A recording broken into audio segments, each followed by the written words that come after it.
For those who say that miracles can't happen anymore, allow me to introduce you to Lamborghini, who for the first time in many, many years declared that they were profitable.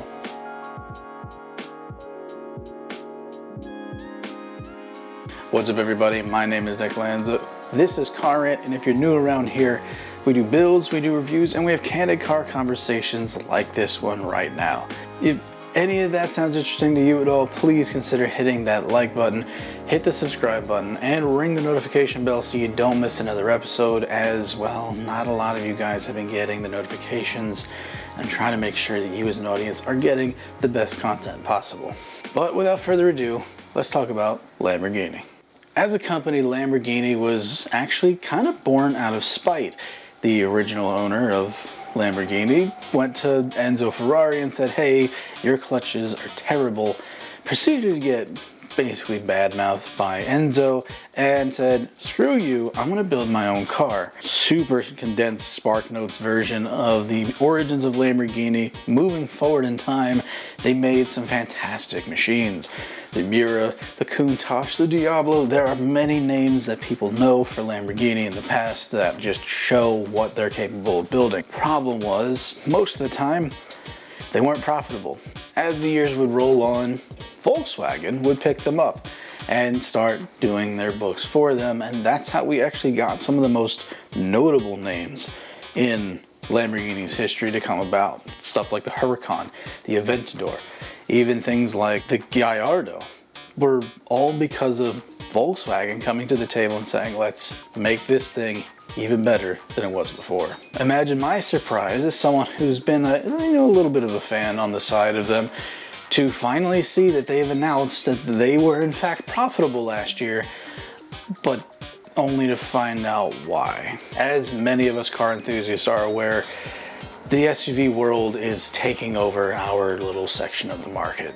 SUVs have replaced many beloved titles over the years, and it's just become super commonplace to find these big SUVs that make a lot of power that more or less could have just been really big sedans, but instead they were put on truck platforms and made into SUVs. This in turn meant that many companies like Ferrari and Lamborghini needed to make an SUV to stay relevant in the market, to make sure that the misses in the family was taken care of, because functionally that's really what the SUV market was geared towards, at least as it sits now. Old school truck-based SUVs like my Pajero or Land Cruisers were obviously still geared towards the outdoorsman and typically the mister in a relationship, but they still needed something with creature comforts, stuff that was good and safe for the family and all of that, and that's where we got our modern crossover SUVs. Companies like Bentley started making the Bentayga,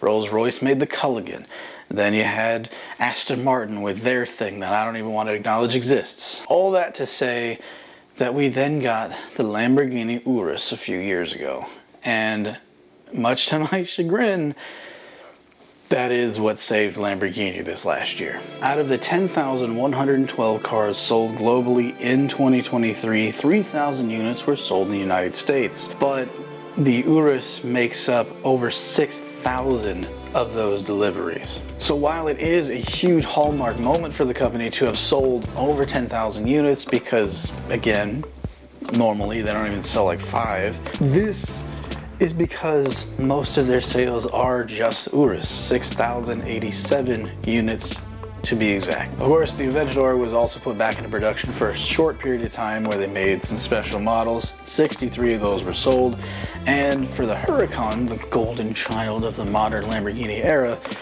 3,962 units sold.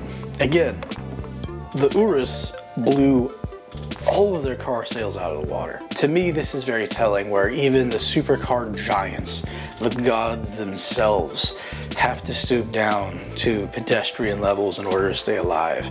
It just shows that we as a society have been shifting away from cars, and of course, me being a car enthusiast makes me a little sad. Seeing that Lamborghini had to go that route where they basically reskinned an Audi Q8 just tells me the state that we're in, and it makes me a little concerned.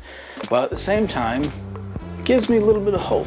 See, on the one hand, it makes me concerned because it means that we're moving away from sports cars, something that is a cherished part of the automotive experience, and we're moving towards these SUVs. But on the other hand, it makes me excited because it means that we're going to have these really awesome trucks and SUVs to look at and drive and experience for years to come when everything goes electric. It also means that for guys like myself who are very much motor swap kind of people, that we still have options to drop into our older cars and older chassis. Like, could you imagine we reinvent that BRZ that was powered by a Ferrari motor, but now we've got this huge Lamborghini engine that we can stick into something else instead?